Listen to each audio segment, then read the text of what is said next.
গেল কয়েকদিন ধরে প্রথম আলো ডেইলি স্টার পত্রিকা অফিসের সামনে বিক্ষোভ করেছে কিছু মানুষ। তাদের দাবি, প্রথম আলো, ডেইলি স্টার, ছায়ানট ও উদীচীর মতো প্রতিষ্ঠানগুলো বাংলাদেশে ভারতীয় সাম্প্রদায়িক আধিপত্যবাদের উৎপাদন, বন্টন ও বিনিময় করছে।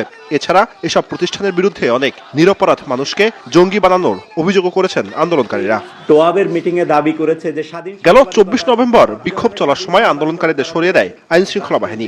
এবার 7 দফা দাবিতে সংবাদ সম্মেলন করল বাংলাদেশের জনগণ নামে একটি সংগঠন, যারা প্রথম আলো ও ডেইলি স্টার বিরোধী বিক্ষোভের আয়োজন করেছিল। আমাদের এই আন্দোলনের 7টা দফা। বক্তারা প্রথম আলো, ডেইলি স্টার, উদীচী ও ছায়ানটের মতো প্রতিষ্ঠানগুলোকে তাদের আয় ব্যয়ের হিসাব প্রকাশের দাবি জানান।